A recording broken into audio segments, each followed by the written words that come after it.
What's up, everybody? Welcome to the Abundance Podcast with Sonia Gomez. I'm your host, Sonia Gomez, and I'm super excited to be right here, right now with you who are tuning in. Hey, listen, here at the Abundance Podcast, we focus on the areas that matter most: your faith, your family, your finances, and more importantly, your future. Here, the guests that I've invited here are exploding in their industry and in their life, making an incredible impact. They're driving revenue and making sure that the ripple effect of their work is making such a positive impact in all of the industries and areas of their life that matter the most. I'm super excited to welcome one of my top 10 guests here in just a moment. But for those of you guys who are tuning in, I'm going to invite you to like, to share, and to comment on this episode to make sure that we are able to reach as many people as possible. As a matter of fact, with your help and while you're taking these actions, we've been able to impact over 300 million people worldwide with our message. And today is no different. So I invite you right now to take that action. Make sure you tag 5 people that you believe this episode is going to make a difference for. And I can't wait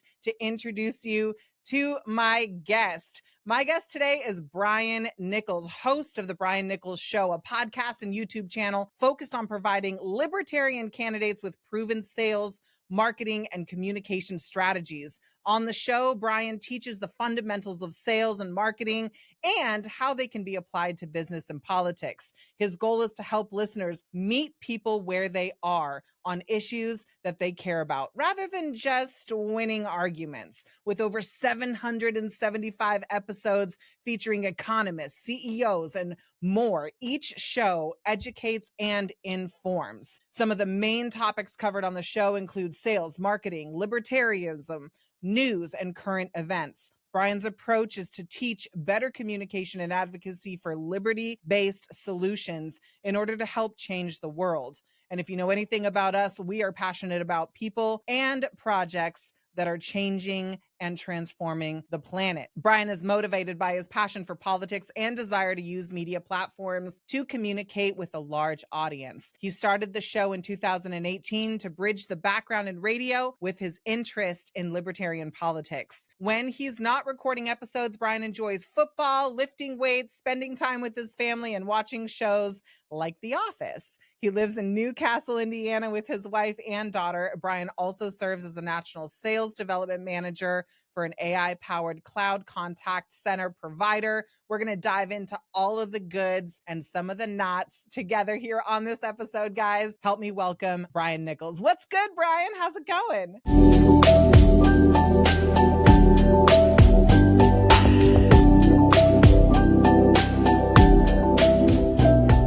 Sonia, I don't know how I can follow up that amazing introduction. First of all, thank you for that. And second of all, I'm doing great. Happy Friday as we record here right before New Year's. So wrapping up 2023 and getting ready to head into 2024. Exciting stuff. Super exciting. I'm really stoked to have you here for a bunch of different reasons. Number one, love a family man in business. Number two, love that you're on the cutting edge of tools and operating systems like AI.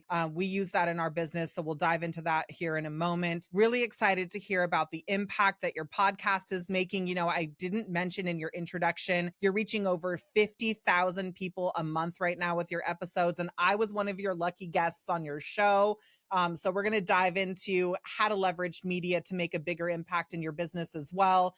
And you know, a lot of the work that you're doing is setting up and leaving a massive legacy for your family. Like, you're putting all the building blocks in place right now. And I love that you are inclusive of politics as a part of the conversation here. So we're going to have some exciting stuff to talk about. Separate from my introduction, though, I'd love to give my audience a more intimate understanding of who you are. Why don't you share a little bit about the man behind the plan? Brian, where are you from and how did you get into your business? Thank you for that, Sonia. So I grew up in upstate New York, very, very northern New York, up near Canada. Loved growing up in northern New York. Very different from what you would grow to expect. You hear New York, you think New York City, so you always think like big bustling area. But to the contrary, like New York is a huge state, and the further north you get, the more and more rural you get, and that's where home sweet home is. So I grew up, family of farmers, grew up in the middle of nowhere more or less, and that was life. The idea of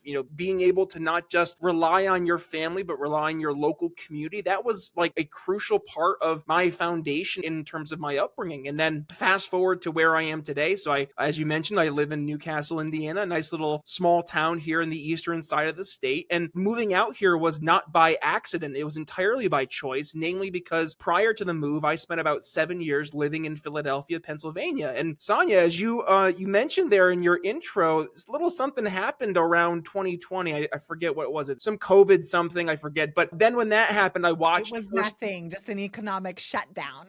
That ain't that the truth. But I mean, I watched firsthand as the city around me, and frankly, my neighbors around me, walked forward in lockstep with this idea we need to shut down the society, that we're all in this together, that all of a sudden half, if not more, of the people were suddenly deemed unessential employees. I'm sorry, how dystopian is that? And yet, that was accepted. And if you didn't toe the line, you were looked at like you had four heads. So I saw the writing on the wall, and I came to visit some friends out here in Indiana. And in 2021, I said, wow, there's sanity out here. And that kind of spoke to me, and it drove home the point of how important it is to not just surround yourself with people that you shared experiences with, but more importantly, to surround yourself with people that you share values with, that you share common goals with. Because when the proverbial hits the fan, you want to be around people who aren't going to arbitrarily shut down society, who aren't going to arbitrarily demean someone because they're not wearing a mask when they walk into a restaurant. For me, it was a huge shift in terms of I was going to be not just putting myself, but frankly, something you raised up earlier, raising my family. I wasn't going to put myself in a situation where my family was going to be growing up in the heart of a big blue city like Philadelphia. And frankly, as much as I loved where I grew up in northern New York, it still has New York attached to it. So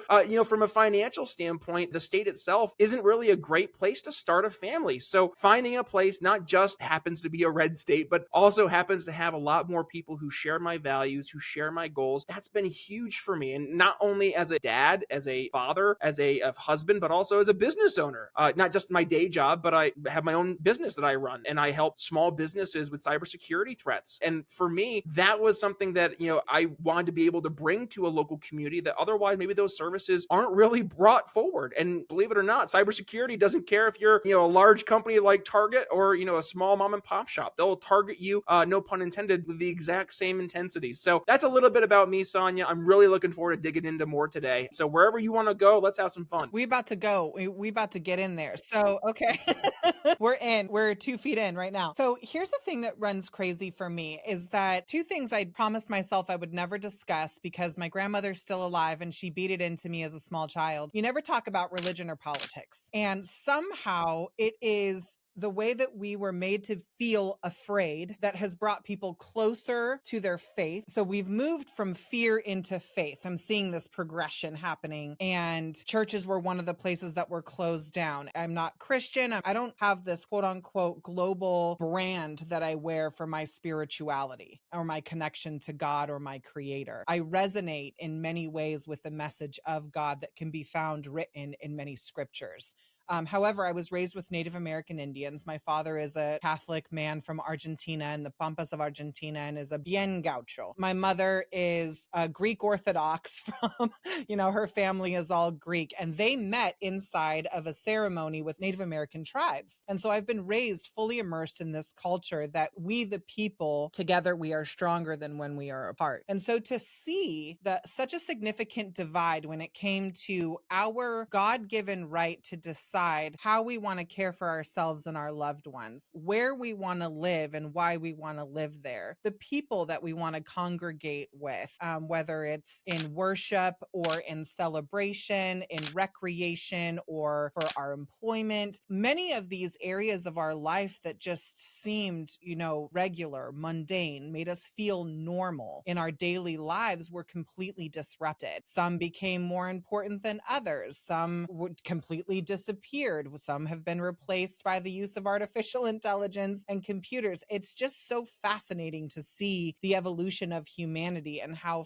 fear can and has governed so many people's decisions. And I saw the same thing happen in my previous industry. For those of you guys who have been following me for a while, you know that I was one of the pioneers in cannabis legalization. Not that I'm a huge promoter of recreational use, but I do believe at my core that we, the people, have the power to make educated, informed decisions about how we want to care for ourselves, the people that we love, and the conditions that we may be suffering from. Yes, I celebrate the magic miracle of medicine while also leaning heavily on the medicinal herbs and plants and foods that are available to us and lifestyle choices that allow us to thrive. I say all of that because promoting the idea of freedom and moving from fear into faith so that we have hope for the future and can pass on to the next generation, not operating from fear, but operating from faith with hope and from love for humanity. First for ourselves, then each other, and then the communities that we are a part of. The ripple effect and the power that you have when you're operating from love and not fear, or faith and not fear, is so much greater than if you are downtrodden, judgmental. You know, I do believe, Brian, you said something like people who were judgmental that we weren't operating as a part of a greater whole. I do believe that we all have an impact on the person standing next to us. And at the same time, that also applies when we're making decisions for ourselves and our families. So my question is, what was some of your key considerations? Because you're moving away and out of your established community, all the things that you know and love, the place that you're most familiar with, and making a decision to move away and into a completely new space.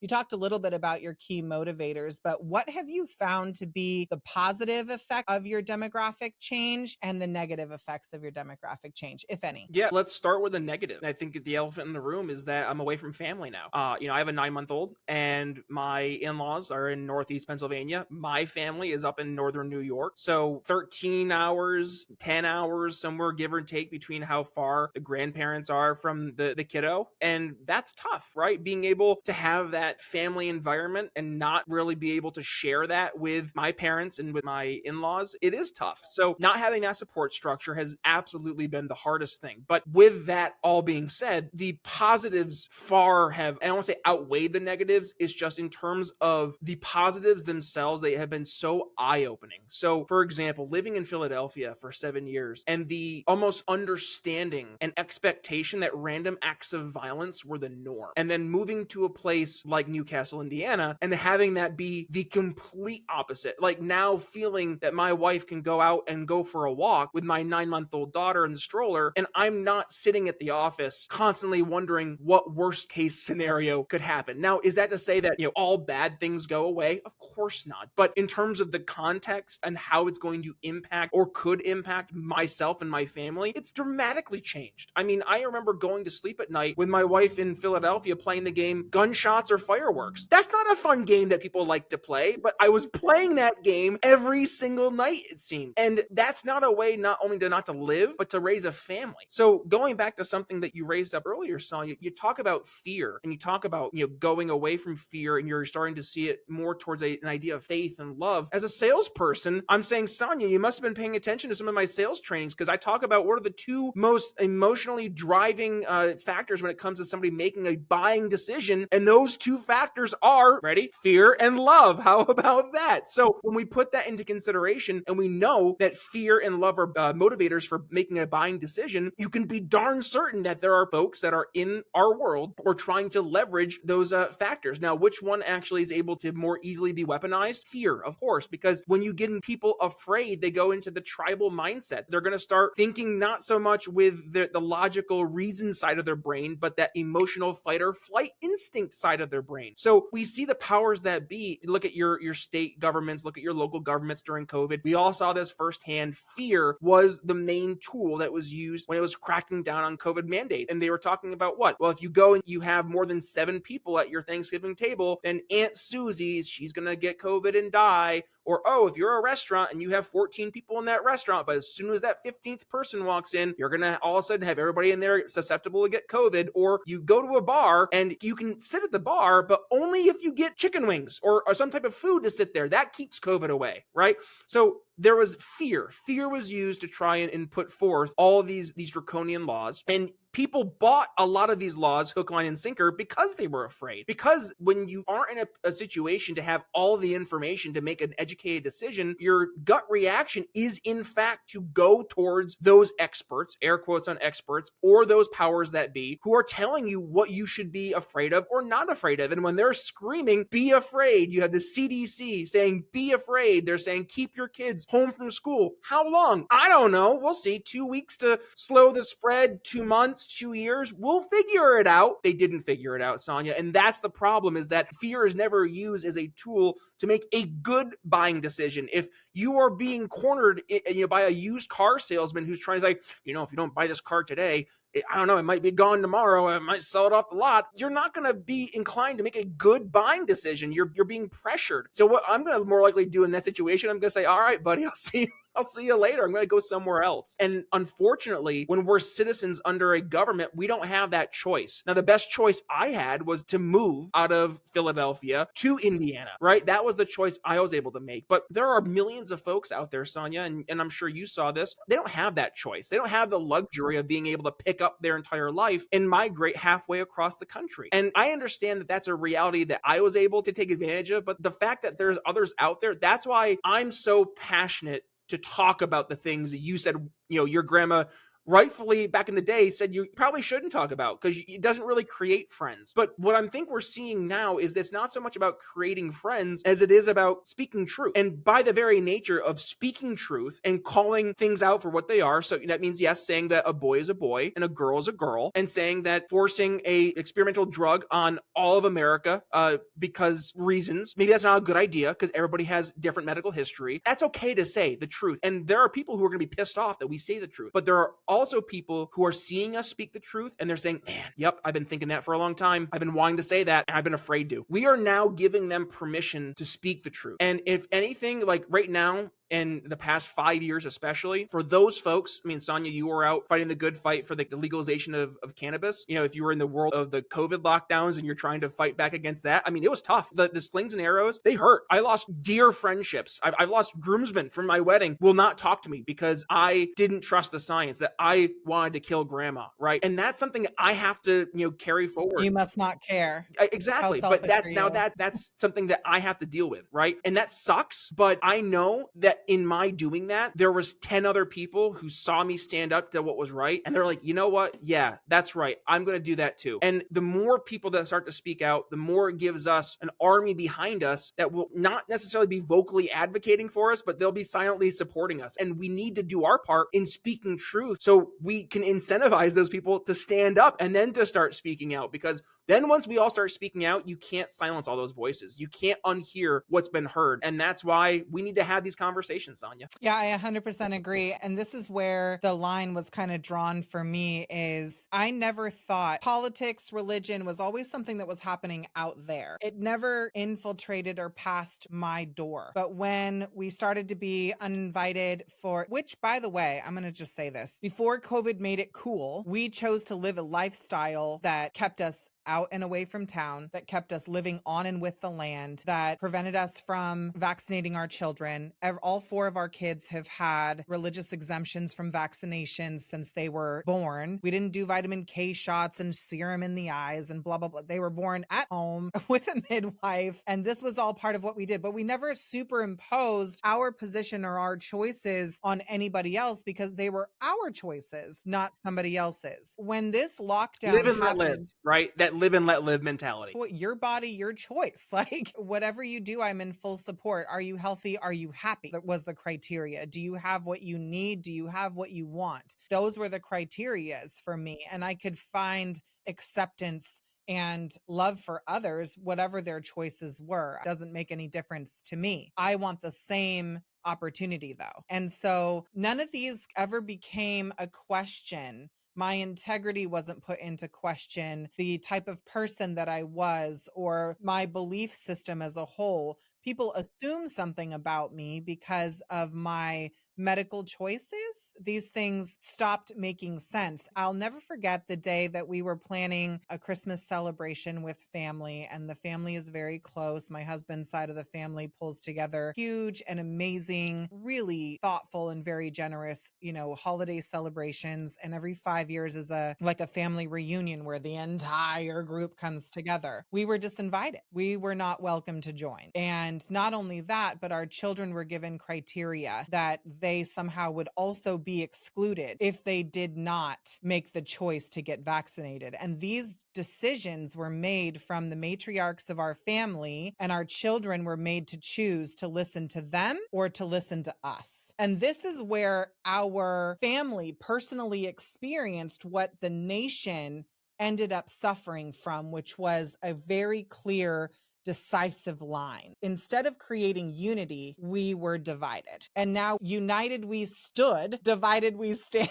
It is so crazy to me to see the political divide and how it is influencing families. At the same time, I will also celebrate the strength that is being found within family units. Our company, Abundant Acres, is serving families who are co-oping on land ownership, building family compounds, securing food supply, and creating chemical-free food systems on their property. They're thinking about legacy income opportunities and how to leverage their land to build assets and legacy for the future generations. It is going right back to the core of what America was back in the days of the world wars and bringing it all back to the surface right now. And I hate to feel like fear is influencing those decisions. I wish that we could all just be that pure in our intentions. But the fact of the matter is that we've gone through generations and decades where people left the nest, kids left the nest, went and got their own lives, started their own,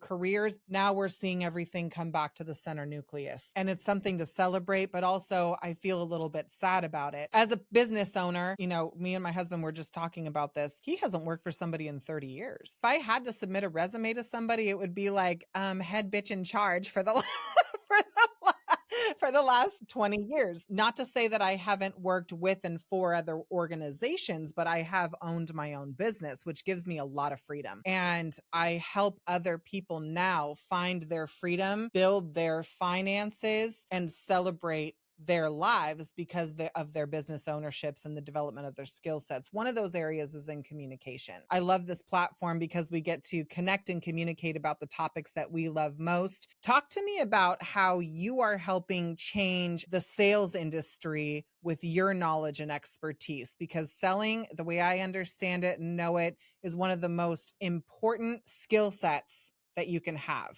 Talk to me about your business and how you're helping to change the sales industry and how you're empowering others to do better and make more in their lives. Absolutely. So just to go back first, you are 1,000% right, Sonia. So everything in life is in sales, right? You're selling yourself, an idea, a product, a service, a religion, your politics, whatever it may be. And we have, as a society, gotten such a knee-jerk reaction when we hear the word sales or salesperson, and it instantly connects with ew, gross, slimy, sleazy. But we're attaching that to is the old characterization of an old snake oil used car salesman, right? Pressure tactics, sleazy tactics, it just makes you feel dirty when you're going through the sales cycle. But what I've tried to help bring to the sales world is, how do we, instead of trying to promote a service or a product, trying to sell, how do we instead take a step back, start listening, and then instead meet people where they're at on the issues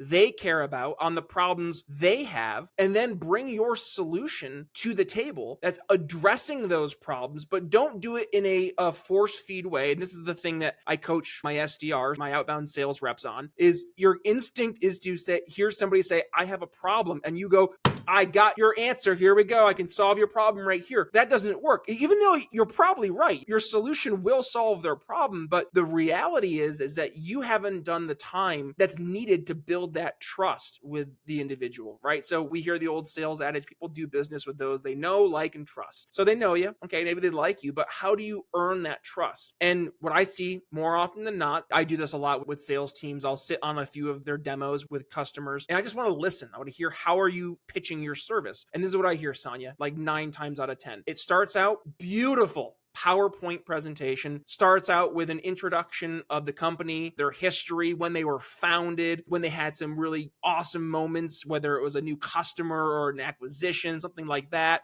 Then they go through the product offerings. They'll break it down by different product set, and then they'll start talking about features and benefits and how great it is. And then they go to what I call the NASCAR slide, where it's all of their different logos of customers that they've had over the years that are on this big, beautiful slide. And then it's finally at the end, any question. And what's happened during this entire time?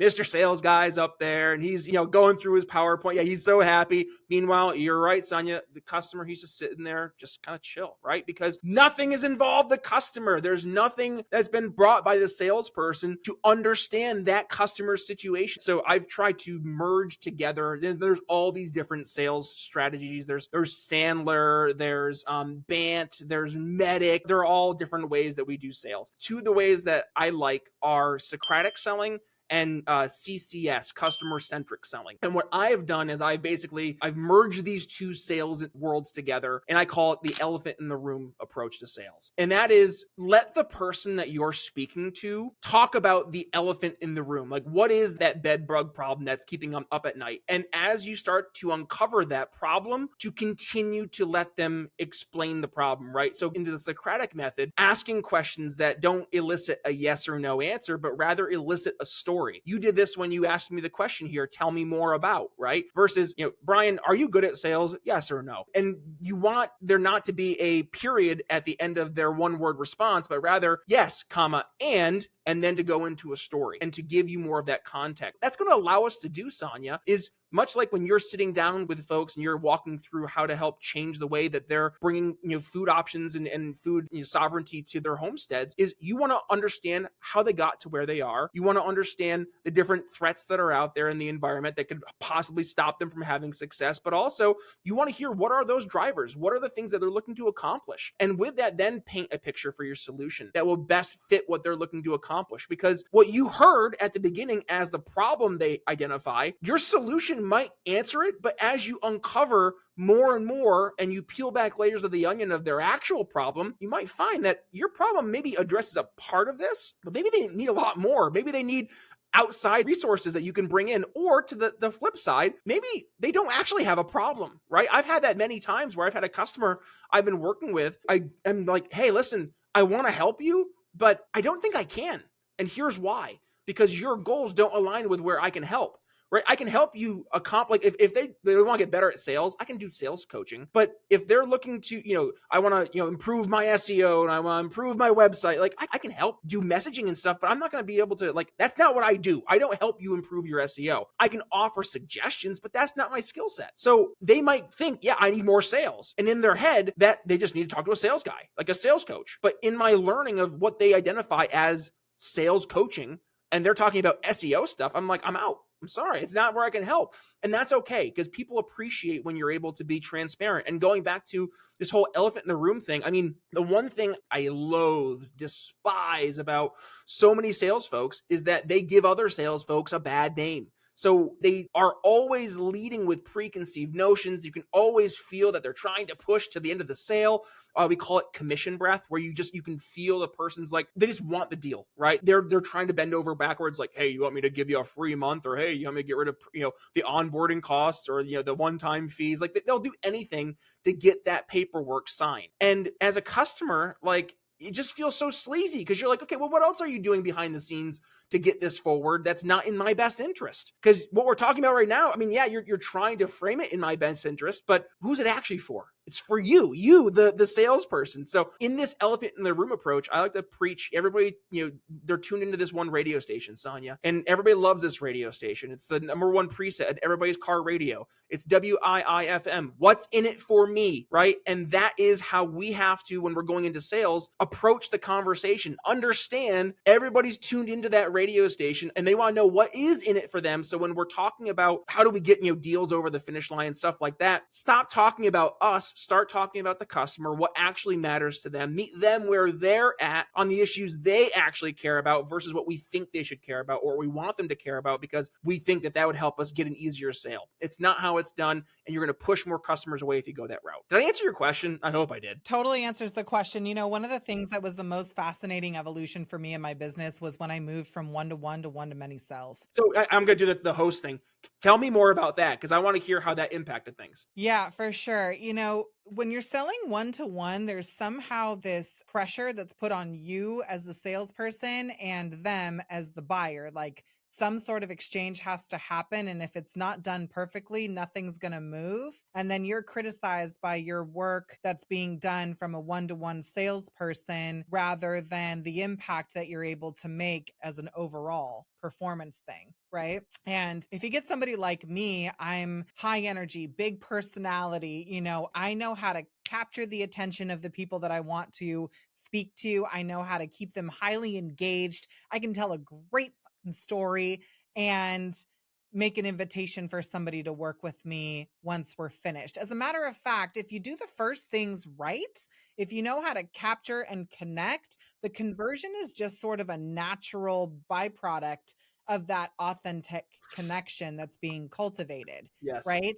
And so, my mom, who's a single mom, raised us on the piggyback of multi-level marketing when we left my dad and started our life with me, my two sisters, and my mom. And she joined a multi-level marketing company and very quickly rose to the top as a top performer in the company. And she was, yes, she did one-to-one sales. This was, back in the Jurassic times before cell phones and internet. This was when people were still Avon doing parties. Yeah, they were totally doing Tupperware parties in the living room. And I remember watching her do that and being like, oh yeah, she's killing it in her pencil skirt and giving this little speech and all the moms are signing up for the thing in the back and it was working.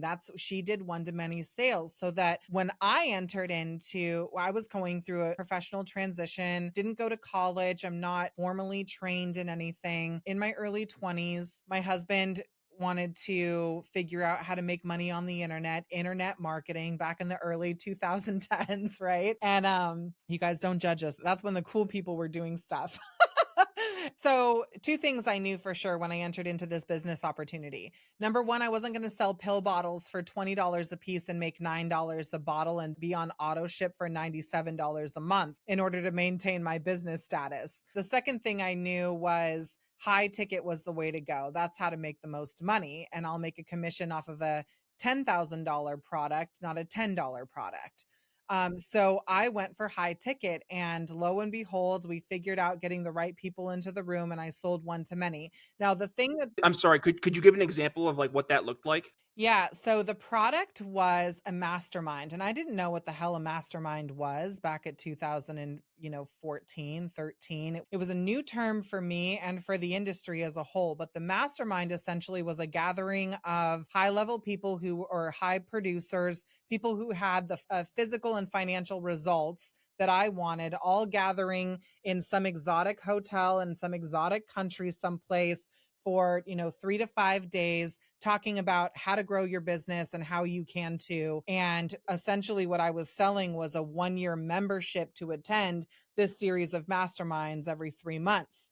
So I targeted business owners. I targeted people who were like me, wanted to make more money with less effort, who had a network and a niche that they could sell to and wanted to grow rapidly with their connections and then take some really cool freaking trips and have some great experiences in the meantime. So I got together my close network. They say target your family and friends first. They'll be the first to say no and the first to say yes. And I got them into a room and, we did about, through my family and friends network, it wasn't even my direct relations, I think we did about $100,000 in sales, which for us turned out to be about 20 something thousand in commissions, but it was life-changing money. I mean, if you could go to work tomorrow and make an extra $3, $5, $10,000, chances are you're going to show up early with your coffee hot and not 15 minutes late, right? If you could figure out how to crack that code. What I realized though was that it was circumstantial. And even though I had talent, I didn't have the mechanics to duplicate my results over and over and over again. So I wanted to build predictability into my selling, into my revenue results. And thank God my husband is my biggest fan because he was actually the person to get dollar signs in his eyes and say, bing, if we can do that again, we're going to do that again to a much bigger crowd and make much more money. So he started to seek out speaker trainers. And I'll never forget walking into a room where somebody was on stage selling to me while he was selling while he was teaching and teaching while he was selling. And it was the value driven sale. And it was the most remarkable thing to witness, but also to be communicated to on multiple levels. He was engaging all of my senses. He was using hypnotherapy and NLP to communicate with me on my subconscious level. He was putting me into a dream state. He was moving me through a system that no matter what product or service was on the other side, I built connection and confidence that the service or product that he was going to arrive at would deliver me the result. Now, what I learned that day and what I've studied over the last decade after coming into this room is how to take my raw talent, pair it with the mechanics so that I could predictably drive revenue into my business over and over and over again without having to make it hard as one-on-one sales. I was going to pay my way to be on the stages that had my ideal audiences. I was going to buy the tickets into the events where my ideal audience was going to gather. I was going to use my talent to create connections and build relationships and put myself in the center of those rooms. And I'll tell you right now, the more stages I speak on, the bigger impact I'm able to make, the more income I'm able to build, and the easier it is for me to hit my revenue targets. They say work smarter, not harder, blah, blah. It's an age-old term. It's still hard work to prepare yourself to get into these rooms, to have the financial wherewithal to invest into going into these spaces and building your network. I invest in building my network because my network is a reflection of my net worth. And so I work with a lot of C-level executives who are moving away from their performance in their business and starting to go towards their passion projects. They want to sell coaching programs. They want to sell products and services, that consulting, whatever it is. And the biggest difference that I can make for them is how to cultivate a connection, share their story, which ultimately tells people whether or not they're the right person to help get them the result that they're striving for. The person asking the most questions is controlling the conversation. And if you're able to share yourself, your vulnerability, and the things that matter most to you, people are connected to your mission and will join your movement a lot faster than they'll buy your products and services. And so when I invested into learning, into developing my signature presentation, when I invested into training that would help me develop the mechanics and turn my talent into a money-making machine from stage, that was where I saw the biggest transformation. And through that investment, I have surrounded myself with the type of people that I not only want to work with, but who want to work with me. And so the power of proximity is something that I invest in every single year because it makes the biggest difference in my impact and in my income and what I'm able to provide for my clients.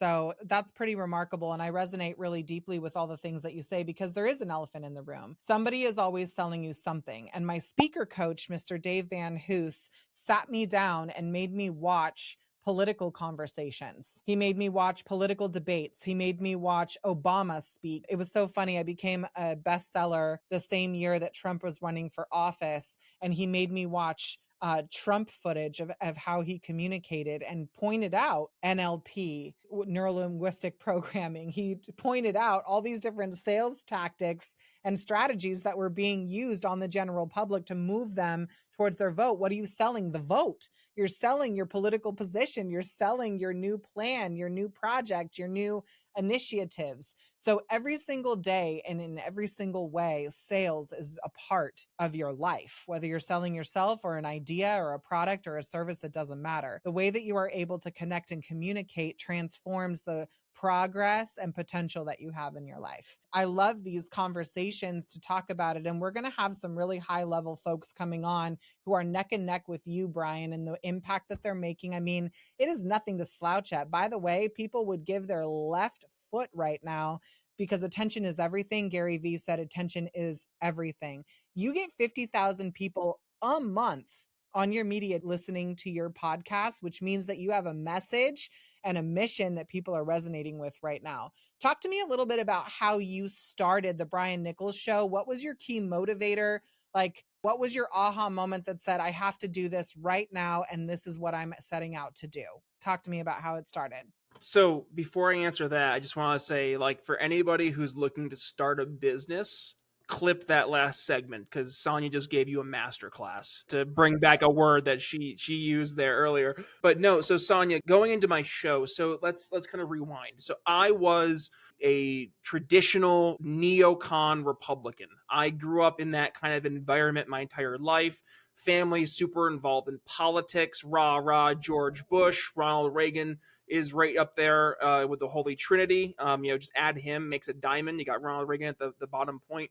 That was my life growing up.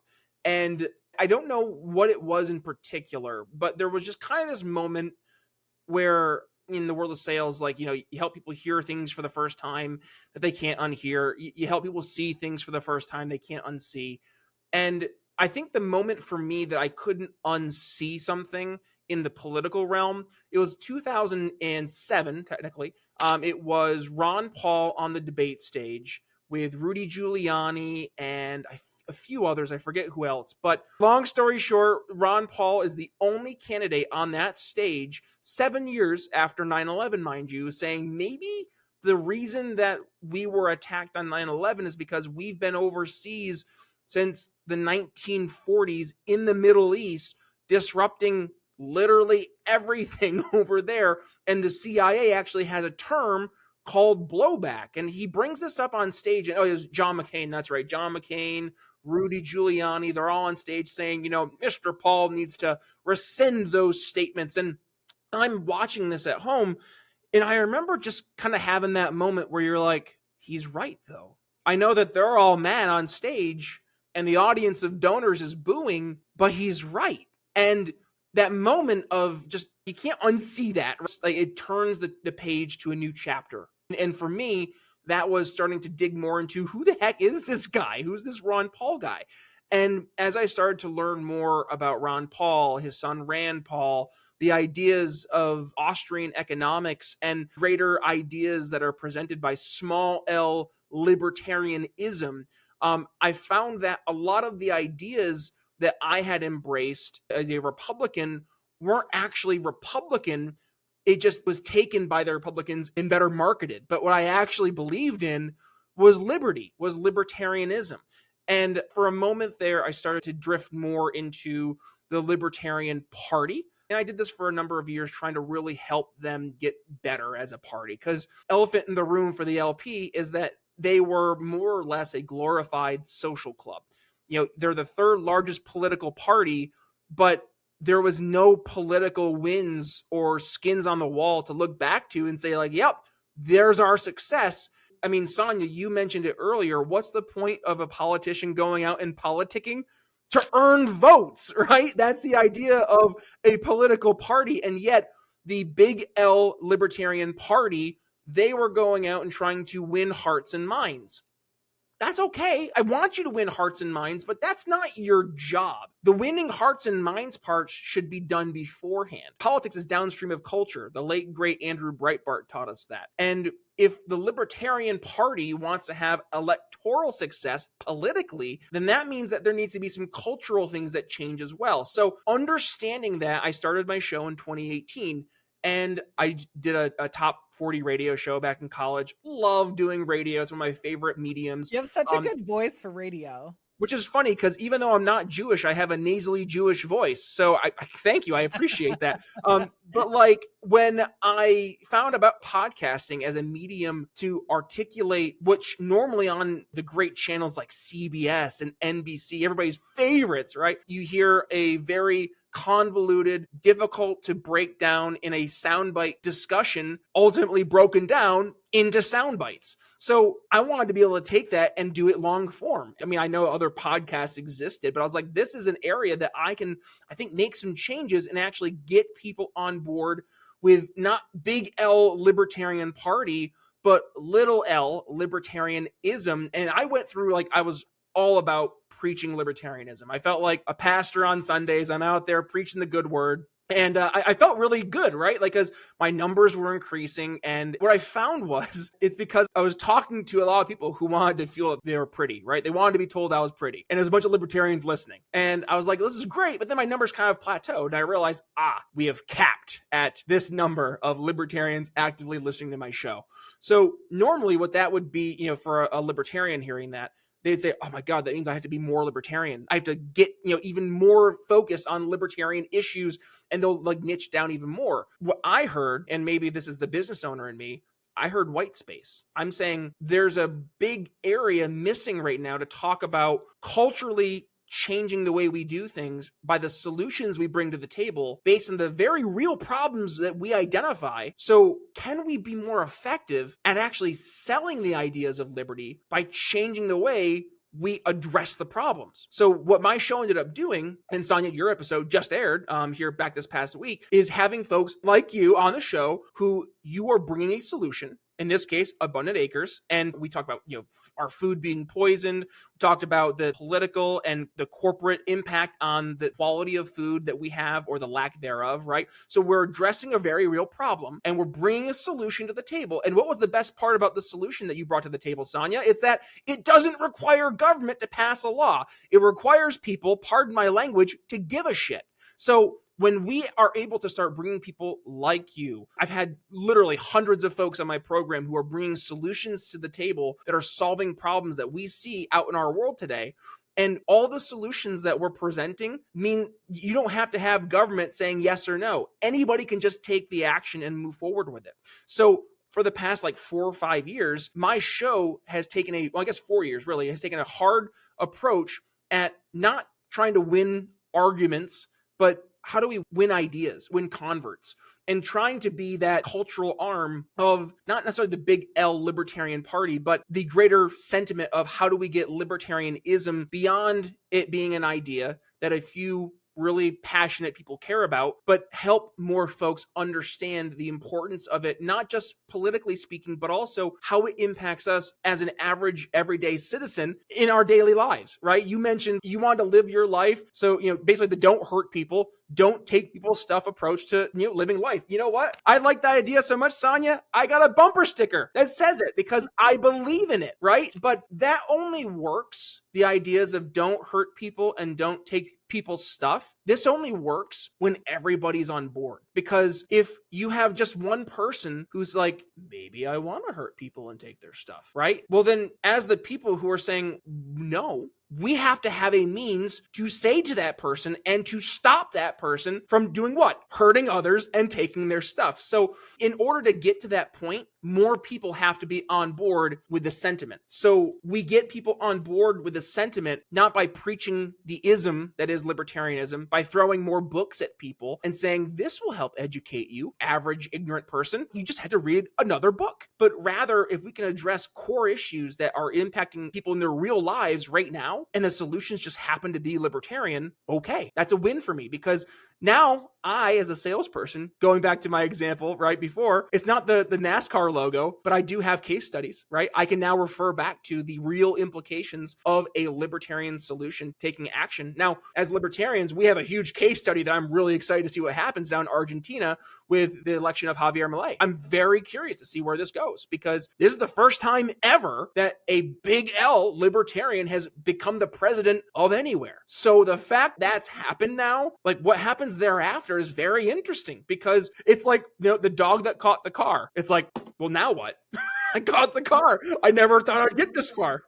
Right? So like libertarians, I think too often we're like, government bad. I would cut this program. I'd slash the FBI, down with the NSA and the Fed. And that's every libertarian. And if you're running for office as a libertarian and you don't say that like 14 times in the campaign trail, then every other libertarian hates you because you're not libertarian enough. And yet if you actually win, what are you going to do? Right? And this is right now where I'm like, all right, Argentina, he just went through and slashed like 9 government agencies day one. More of that. Yes, that is a great example of what can happen. Now we have to see the results of that. But the small L libertarian in me saying good things are going to come from this. And we see this in not just the ism that is libertarianism, but back to the way that we live our lives, the way that we raise our families, the way that we as communities work together, the way that you run your business, Sonia, right? They are all based on really the ideas of libertarianism, but we're just not calling it that, right? Mutual, voluntary exchange, leveraging value. We're creating value. We're letting the free market take course and take action. Your pricing mechanisms are based not just on some arbitrary bureaucrat in an office somewhere saying, you know, that service should be worth $14 or $14,000, right? Instead, your prices are based on what people are willing to pay for it. So like that is at the essence libertarian Austrian economics, but we don't call it that when we're talking about it in the business world. That's just common sense, right? And the more that we can start to attach the small L libertarian ideas with very much the things that people do in their everyday lives that are, yes, common sense, that is when it becomes culturally significant and culturally accepted. And that's when the ideas of not hurting people and not taking people's stuff takes control. And then we can have more success politically. But we're not even sniffing that. And going back to your question, Sonia, that is why I started the Brian Nichols Show, because we need to be able to have these conversations. We need to be able to present liberty-based solutions that are not going through the channels of politics, but rather through the channels of culture, meeting people where they're at on the issues they care about, and actually addressing those problems with real-life solutions today. I love it. I really loved being on your show, and I could see the essence of that being expressed all the way through the types of questions that you were asking, the opportunities you gave to me as a guest to really express not only what I do, but who I am and why I do what I do. And really similar to a show that I'm getting ready to be on with Rick Sheffrin, whose show is called Steal My Secrets. It's all focused on entrepreneurs who have real-time applicable transformation that you can do right now. If you are listening to the show, you can go and search whatever it is that they're giving you, and it's an applicable tool. Love that concept. Love how you applied it. Love how you incorporated political viewpoints and how you're able to bring all sides together in one conversation, no matter what the viewpoint is. So highly recommend that you listen to the Brian Nichols Show if you have not already. It'll be linked here. I had one other question because I have mixed feelings about this, and I wanted to ask you earlier, but the talk was so good. I have a love-hate relationship with AI right now. The Puritan in me wants to be like, I am of the earth. I do not use computers to do shit for me. Like, fuck that. But I am of the earth. as I'm on my iPhone, look, as I'm on my iPhone taking a selfie, like I have really mixed You take the selfie with the caption, I am of the earth, in front of a big willow tree. That's what I'm imagining here. No filter. Like I'm just a la Pocahontas. Yeah, that's the imagined image I'm seeing here. 100%. So I'm like, meanwhile, my husband, who's like doesn't want to talk to you, but will talk to his computer, like he speaks Chat GPT and has gotten so good at using AI. And as a matter of fact, we own multiple businesses. I have a private consulting company. We have equity in cultivation, company, a cannabis company. We have multiple companies in multiple industries. What took us 3 years, 5 years, 7 years, still trying to fucking figure it out years. What's taken us years in other industries and in other businesses has been condensed down to a few weeks or months in this new venture. And it's all because of AI. How are you using AI in your business right now? And how is it helping or hurting your revenue? So I think it's important first to understand what is AI. So AI is not the boogeyman that a lot of folks have made it to be. It's not the second coming of some sentient being. It's not human intelligence. More or less what AI is, and granted, right, this all could change, but what it is right now. You know, when you're typing on your phone and you're like, "Hi, honey, it's Sonia. I'm coming," and then like your phone says like the next word to recommend. Yeah. That's I more. won't say the dirty joke. I was wondering if you're going to do it. That's what she said. I was setting you up.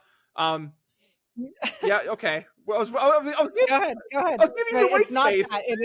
It gives you the prompt. It Yeah, gives you but the it gives prompt. you the prompt, right? So when you tap that prompt, that's more or less like what our AI is it's looking at a large data set, and what it's able to do is, based on patterns, have an understanding of where things are likely to go, or based on that large data set, be able to understand and identify patterns, right? So as you text your husband, "Hi honey, it's Sonia, I'm coming," and then that's what she said, and then you include the dots, right? What ChatGPT, Bard, Claude, all these different AI models are doing, more or less, are looking at all the different words or all the different possibilities that are out there, and what is, based on probability, going to be the next most likely word to use, or words that you could use, right? So when you're asking it to write an essay and you're like, write me an essay about William Shakespeare and why Macbeth was his greatest work that he ever did, right?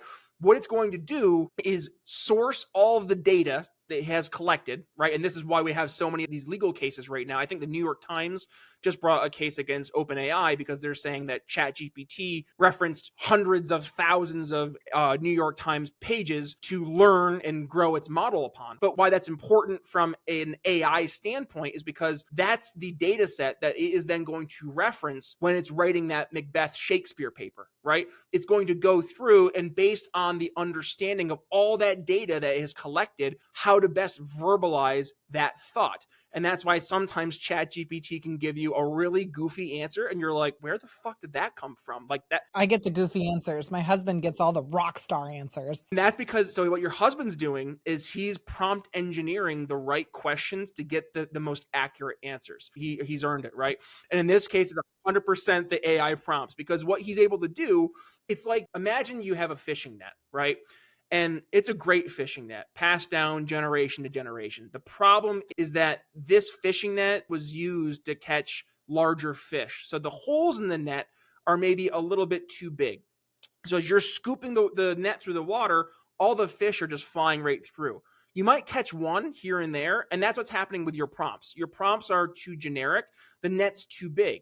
But as your husband does more of the AI prompt engineering, and he starts to laser focus what he wants the AI to do, instead, now what we're doing is we're like taking a spear and we're just like jamming like right into the water, right into the exact fish, right into the side, and you got your fish right there. And the reason is because we're now taking AI and you're focusing, you're getting that lens nice and clear based the direction you're giving it. Now is no longer just saying, okay, you say make a funny picture of a bat. AI is now scanning everything that's out there. Okay, everything that could be funny. Picture of a bat, any bat. Okay. Whereas if your husband was like, paint a funny picture of a bat, the setting should be in a dark room. The bat should be human sized, but the bat has this feature, that feature. Now the AI has more focus of where it should spend its time and what it should be building. So taking all that, I look at AI not as something that's replacing people. Yes, it will replace roles, but it's not replacing that HI, the human intelligence. What it's doing instead, it's helping create teams at work, more or less, that would traditionally spend time analyzing and it's doing it at the click of a button, right? So instead of sitting down and saying like, okay, we have a marketing, sales, and demand gen meeting every Thursday at 7, right? Instead of that, where you're going to sit down and try to brainstorm quarterly ideas for outbound sales strategies, you could just have 2 or 3 department heads bring their chat GPT ideas that they brainstormed on the side, bring it together, have a conversation about it, and then move forward and have the plan for the next like quarter all mapped out. That took one meeting or half of a meeting versus every week meeting to go through the same ideas every single time. So what it's doing, and what I'm finding, is it's helping replace that time that would normally be spent siphoning through data. So I like to use it post meetings. Let's say, for example, I have a business meeting with a customer and I have my AI transcription recorder going. When I'm done, I will take that transcription and I will upload it to an AI service. And then I will have that be the only source of truth. So I'll be like, in your response, only reference this transcript. And then I will ask my subsequent questions, right? So what was the follow-up question about blank? And then it will go referencing the transcript. Here's what I found. So now instead of me sitting down and like, okay, let's go through all my notes. And I write like I'm a 49,000-year-old man. Like it's the worst writing you ever seen in your life. So for me, having something like that to go through and literally just like, oh yeah, here's where it was. I mean, that's like having an assistant right there answering my questions for me. But then to take it a step further, you can say, okay, based on this transcript, give me the top 7 areas of concern or the top 3 areas of growth that the customer wanted to see. And then it can start to outline that. And then the creative side of you can kick in saying, okay, how can I turn these into areas to now expand upon throughout the sales cycle? So it's not a matter of using AI to think for you, to create things for you, to do your job, but rather to help you. It's another tool. It's like I saw this commercial like a couple weeks ago. It was a throwback commercial to when Microsoft Excel first came out. And the commercial goes where there's this guy and he's in the elevator with one of his coworkers, and they're going up to the very top floor of this very large and tall business building. The guy's like, oh, I completely forgot to do the report for Jan. Oh man. And then the guy's like, oh, no worries. And he like opens up a briefcase laptop, and then they start like going through, and he's like, I have the new Microsoft Excel. He's like, I know, man, but like I have to do all these different formulas and calculations. He's like, oh, we can do that right here in Microsoft Excel. And he like just starts doing everything they need to do on this laptop. And the commercial continues as they go up the elevator ride. And of course, believe it or not, Sonia, they finish the project on the laptop that's in the briefcase just in time as they walk into the business meeting. But if you think about Microsoft Excel in 1996 or whenever it came out, that was probably terrifying to so many people in an office roles who were like, that's my job. That's literally what I do. Like this my role is to like calculate this stuff or to like format this stuff. I mean, once that role goes away though, that doesn't mean that person, like they don't have a job anymore. It just means that the skill set, the value they are bringing to the table, it's not as valuable. It's not something that you get in the business world as value anymore. So like that's opening the door now for them to find something different to do. Just like, think of if you were to go to the Goodwill right now, right? How many 10-year-old laptops are sitting on the shelf with a sticker for like $20? Like 20 years or 10 years ago, that laptop was probably $2,000, but now it's like $20. How did it go down 200% in price? Because as the technology gets better, it now becomes obsolete. And the same thing is true with roles, like in companies. Like as the technology, in this case AI, gets better, certain roles will become obsolete. But that doesn't mean that the person loses value. It just means that respective skill set has lost value. And also that doesn't mean it won't come back, right? Look what you're doing. And you just talked about this earlier. Like Abundant Acres is bringing back what in the 1930s was the norm. Like that was just how families made their food, and like they had their own cattle that they would slaughter or milk, and that was your own little food ecosystem. And then as we got more comfortable and as technology advanced, all of a sudden grocery stores and mass transportation, all that started to go away. Just because it lost value for that time frame doesn't mean that the skill itself lost value, because it's not a matter of the skill itself losing value just objectively saying it no longer is valuable, but rather that value is subjective to the time that it takes place. So now people are starting to go back to the ways that they used to make their food or to have their own little food ecosystems. And now all of a sudden, this skill, this now has value again. So you'll see, and I'm going to guarantee, and we're already seeing this happen, Sonia, in emails in the sales world. By the way, anybody who sends sales emails, listen to me and heed my advice. If you are going to use ChatGPT to write your sales emails and you take the first version it gives you and copy and paste it into your email template and hit send, you're an idiot. Don't do that, because I get cold called, I get cold emailed at least 10 times a week. And I can guarantee 70% of those are all chat GPT written. And you can tell it is. Like, nobody talks like this. So you still need to take the AI and humanize it, right? Which is something AI will not be able to do. It cannot become a human. It cannot get that essence of us.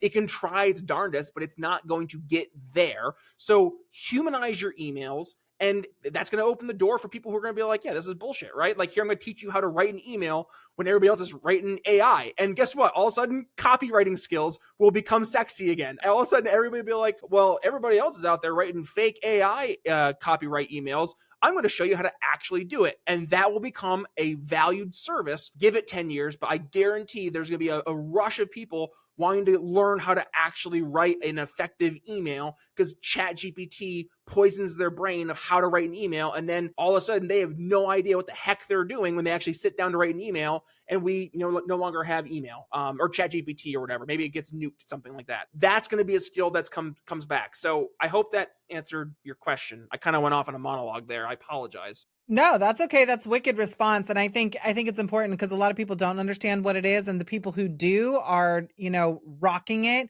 So I'll just ask the end piece of the question for a quick and dirty answer. How are you currently using AI in your business, and how is it affecting your revenue? So I use AI mostly to help me keep organized. So for example, I have multiple meetings a day. And if I were to sit down and try to like write down everything that's happening in Okay, each of so those for note meetings, taking, transcriptions, all of that, to keep it all that's organized. huge. Yeah. And Yeah, then okay. to help with organizing thoughts for follow-ups. And then what I'd like to do as well is I'll like copy and paste my calendar into my AI, and I'll be like, help me plan for my day. And it will help like give, suggestions for like ways to approach different Okay, so topics you're and stuff. building self-efficiency. That's sick. Yeah, and that's the thing too, is that like I'm not using the AI to take the place of anything. I'm just using it to help enhance what I'm doing. So for the show, for example, right, when you were in my program, I use AI for like the show transcription for the notes, right? Like I'll use that for the description for the video, or I'll use the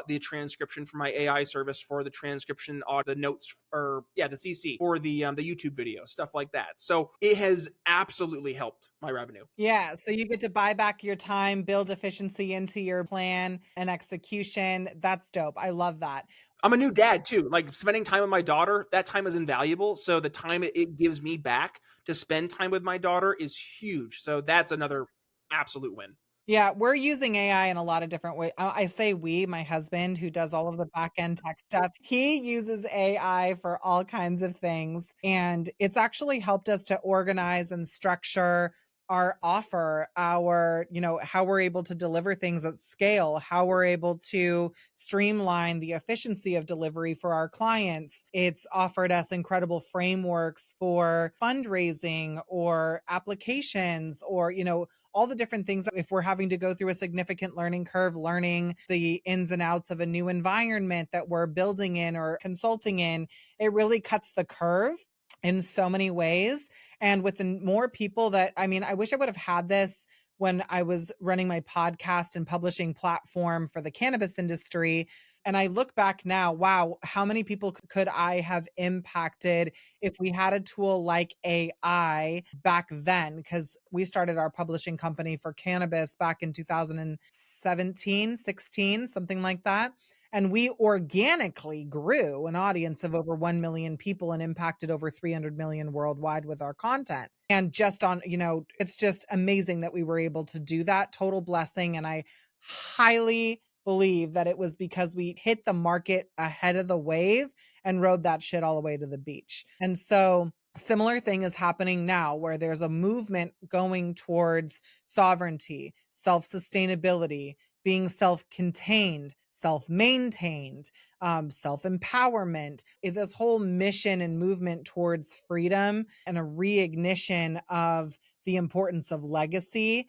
I think more and more people in this next generation is really like we're laying the footwork as the 30, 40, 50 somethings right now, but this next generation is thinking about things and doing things on a completely different level. I see it in my 21-year-old who's in college right now. I see it in my 17-year-old who's getting ready to graduate and just got early admission into Northwestern. I see it in my 15-year-old who's an artistic genius. I see it in my 7-year-old who is just a fearless young woman. And the way that this technology can be leveraged to give you leverage in your life and business is just incredible. And I talked about this earlier. What took us 3 years, 2 years, 5 years, what took us, weeks and months racking our brains and, crying bloody tears, like literally scraping with our fingernails to try and pull the genius from the depths of our soul so that we could raise capital, start businesses, influence economies, all the different things that we've done in our previous work is done in a few weeks or months now. And so I think that the cut the curve approach is amazing. I think that it's a dangerous, slippery slope because, like you talked about, certain skill sets become obsolete. Well, if somebody's 50 something and aiming towards retirement, following the American dream and sticking with a company, and then here comes the computer program, it's a little bit more challenging when you're on the home stretch to learn a new skill and apply it and compete with the 20 somethings who are fresh out of college, got a fresh little slap of cologne on their chest, in a brand new express suit, and they don't have 3 college tuitions and a mortgage and 2 retirements to consider. So I have a love-hate relationship with it that way. I think as long as corporations include training and really empower their current and especially dedicated employees, if you empower your people to be able to use a process, a procedure, or software to grow the organization and team as a whole, I think that's amazing. Where I get concerned is AI is a rapid implementation leveraging human intelligence from our past, present, and future. Good and bad ideas applied because once it's published, it's accessible. And if you don't know how to properly prompt, now we're creating prompts and processes online that are both true and false. And people are so easily manipulated. They're operating from such an emotional level that logical intelligence need not be applied in most cases. Look, here's a pandemic in our current politics. We're so emotionally influenced by bullshit that we don't have the capability of thinking logically. We don't have the capability or interest or attention span to have critical conversations and make critical decisions that are not emotional but balanced. We're so imbalanced as a society that we can have so many things interrupt what it is that we're actually striving for. And so I err on the side with Elon Musk that this could quickly get out of hand. It will quickly get out of hand. It has been leveraged in so many ways to cause harm. And if not properly monitored and managed, it could be really dangerous, but so could a fucking car. I mean, how many people are killing each other with vehicles by accident or on purpose doesn't make difference to the person who's burying their loved one. And so I think about things like that. I think I have a love-hate relationship with technology, technology and platform and podcasts and all of this stuff. This has allowed me to reach a global market that I otherwise would not have access to. And at the same time, I love to touch. I don't shop online. I don't buy shit from Amazon. I make my husband do it.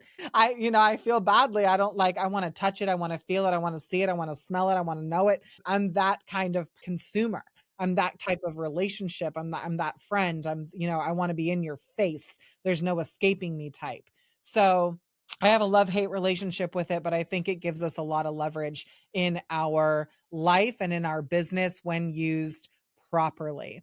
In my previous podcast, which was the Hemp Revolution, our podcasts were anywhere from 30 to 45 minutes.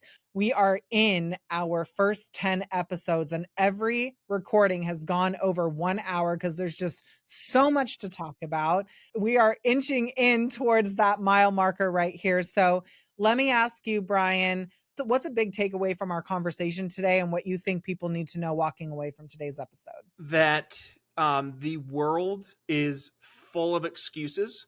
And with that, that means that there are ample opportunities for you to take advantage of that, and not in a bad way. Here's what I mean by that. So I was talking to an old buddy. More so, he was on Facebook complaining, and I didn't want to deal with his bullshit, so I called him out. But still, good old buddy, love him to death, great guy. But it was a post about like how hard it was to make it by in the North Country, where I'm from in Northern New York. And I'm like, my man, like that is such a restrictive mindset. There is a million reasons to not do something. Like, and then of course, like I love just how the big guy upstairs helps line things up so you can make a point even more better. So all of a sudden in the comments, a random lady I've never talked to in my life just shows up and she's like, well, some people can't make a move because they have, responsibilities, and because of their responsibilities, they can't, start doing XYZ. And she starts listing off every reason why someone couldn't move from New York. And then all I did was respond with a graphic I had saw of all these new free programs that are online, whether it's ChatGPT, Canva, the video maker from Adobe, like all of these free services, whether it's to become a content creator, to help promote a side business. Like there's just so many things that you can do. Like in her response to me offering ideas, just, oh, well, that's not taking into consideration, blah, blah. And then I'm like, oh, okay. So it wasn't about finding a solution. It was about embracing an excuse. And it kind of hit me that as much as a salesperson, I like to bring solutions to the table. It helps reaffirm the fact that not everybody is, when they are in need, willing to buy a solution, because some people just like being miserable.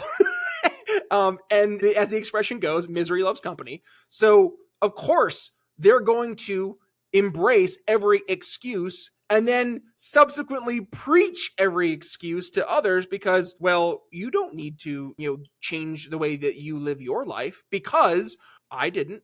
And you see, it's not so much a legitimate excuse to reaffirm your own status quo. So I say all that is that if you listen to today's episode and you hear, me talking about sales and marketing, you're hearing about Sonia talking about starting a business and going one to many and being able to really change the way, not just that you did your business, Sonia, but the way that you fed your family, right? Going and making a $20,000 commission more or less from one event. It's huge. And to your point, that's life-changing. That's doable and damn near like accessible to anyone out there who has a smartphone and a little wherewithal and frankly a little ambition. And that's something I'm missing right now from a lot of our society. And I've seen this in my own circle of friends, is that the tacit embrace, especially since COVID, of mediocrity, of not challenging yourself. Like people looking at me like I have 5 heads when I'm saying I'm up at 4:30 in the morning to go to the gym so I can then start my day early for work because I want to make money and change the way that my family is able to live their lives. Like that doesn't compute. It's like, why is Brian up at 4:30 in the morning? I could tell them that and they'd still be like, yeah, but why are you up at 4:30 in the morning? It's like, because it's hard. It's tough. As you embrace your excuse, I'm going to take that excuse and then I'm going to embrace my opportunity, knowing that you, and unfortunately lots of other folks out there like you, are not taking the opportunity. So there's oodles of dollars out there. I mean, the Federal Reserve prints a couple trillion every year, it seems. It's going somewhere, right? Let's have it go to our piggy banks, right? And that means we're the ones going out, we're putting in the work, we're not taking the excuses as excuses, but rather we're embracing solutions. That is what I would say, if you could take away from today's episode, is please let it be that. Don't be one of those folks out there who will find an excuse in every opportunity. That's my final thoughts. Love that. I'll share some final thoughts here because I think one of the big takeaways I have from this show is that there's a power in proximity. And I discovered this when I was in my 20s, and thank God, because you never know how close you are to the person or opportunity that you need and want to change your life forever. And I say that not loosely, but because I've personally experienced it. Now, I was not ambitious. I was perfectly happy being a hairstylist. I was working for the Paul Mitchell organization. I was perfectly happy knowing what my requirements were, what my job was, clocking out and not having to think about it again until I went in the next day. I'm a learned entrepreneur, not a born one. My husband is a born entrepreneur. He is so driven, so ambitious. He's an early riser, late to go to bed. When I'm scrolling, he's learning. When I'm doing my mom thing, he's studying. He will opt out of a family gathering to figure out the next cool thing that's happening online and how he can apply it to our business. He has an ambition and a drive that is only comes when you're born to be different. And I don't know that I was. Maybe people give me credit for things. What I was born for was connection and communication. I can move mountains because I know how to connect and communicate with people. And I wrap that up in sales because I believe in the products and services that we have to offer and the transformation that it can provide. And it's not for everybody, but the right somebodies who engage with our products and services are the people that benefit most. And so I am not here to sell you something, even though I am selling you, I am. And you will buy, not because I'm selling you something, but because you are ready to experience the change and the results that you have been searching for so long. Now, this could be building revenue in your business. This could be having a healthier, happier lifestyle, having better sex and connection with a partner or your wife or spouse or, whoever your significant other is. This could be having a deeper connection with your kids. This could be building success in your business or with your staff. Whatever your goal is, there is someone just like me and just like Brian and just like so many other of the mentors and change makers that you will experience when you listen to this show.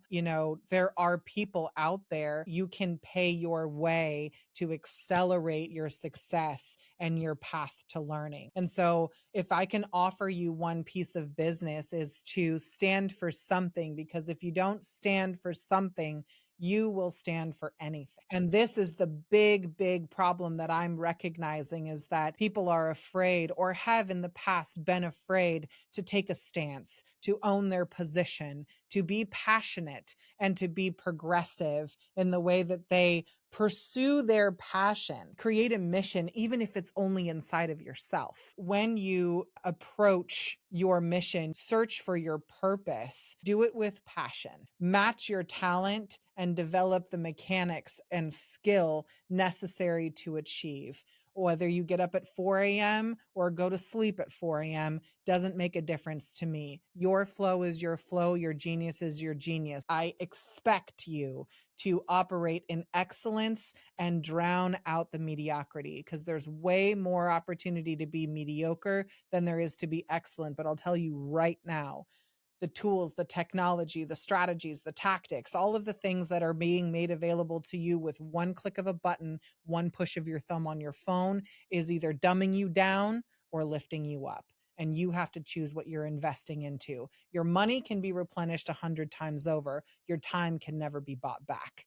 So be strategic about how you're investing your time, and you will start to see mountains move. I guarantee it. So those are my thoughts for today. Brian, let the good folks know where they can find you. Oh my goodness. First of all, this has been an amazing conversation. So thank you for letting me grace your show. Within the first 10 episodes, you're a brave woman for letting me be one of the first 10 guests that I don't scare folks away. But no, all teasing aside, thank you for letting me join the show, Sonia. And yeah, if you want to check out I'm going to dare say it's part one of this conversation, which is when Sonia was on my program, the Brian Nichols Show. You can go ahead and find that wherever you consume your podcast. So whether you listen to your podcast on Apple Podcasts, Spotify, YouTube Music, wherever it may be, or maybe you like to watch your podcast. So YouTube, Rumble, Twitter, x.com. You can watch podcasts there now in video format in their entirety. So that's where you can go ahead and find the Brian Nichols Show. And if you just want to find one spot to find all of those locations, briannicholsshow.com. You'll see right there at the top of the homepage, Sonia's episode in our favorited episodes. That's right. It is a favorite episode.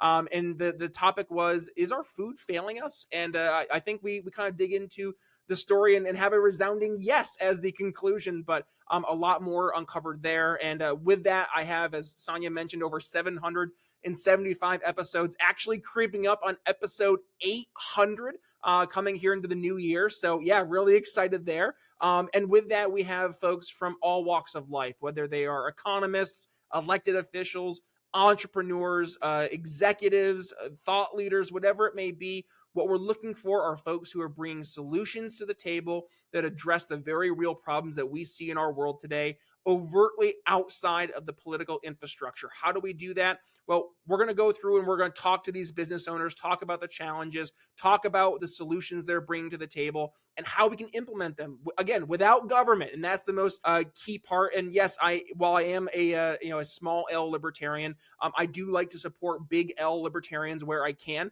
So I actually had a one big L libertarian who won his local office in Indiana. We talked about how the heck did you do that? So episodes like that are over the show as well. So one more time, briannicholsshow.com. And by the way, when you're there, I would appreciate some love. So if you want to go ahead, either shoot me a quick email, tell me you saw me here on Abundant Acres. I would love to hear it. Or shoot me an email, brian@briannicholsshow.com. Sonia Gomez, it has been an absolute pleasure. Thank you so much for having me on the show. Man, what a pleasure. Love the energy, love the conversation. This is certainly part one. I will have you back onto the show. Such a good one. And for those of you guys who are tuning in, I'm so happy to be back on the air with you guys. It has been an incredible journey. When you like and share this episode, tag 5 people that you know this will make a difference for. It's important that we are having top tier conversations with incredible thought leaders in all different walks of life. We are covering the areas that matter most. So on the Abundance Podcast here with Sonia Gomez, the place to be for Freedom TB, we are talking about your faith, your family, your finances, and more importantly, the future that we are leaving behind to the next generation. As a mother of 4, this is an area that it really, really matters to me right now, as we are seeing more families taking massive action out of fear or faith that 2024 is going to bring us something pretty incredible. So if you are one of those smart families who are investing into properties, or you already have a legacy piece of property, you're looking to secure your food supply, you want to become system independent, and you want to build a life and legacy that you can be proud of for the next generation, hit me up at abundantacres.com. For those of you guys who are tuning in here, have no idea who I am, and want to dive in deeper with us and into our world, you can check me out at soniagomez.tv, a little bit more about me and how we might be able to work together. If you are a thought leader and you want to be on the show, well, hold on to your belt, darling. I'll reach out to you, Sonia at abundantacres.com. We'll be super excited to connect. Guys, thank you so much for listening. I'm excited to be in our top 10 episodes of the Abundance Podcast with Sonia Gomez, and we'll see you guys on our next show. Take care and see you there.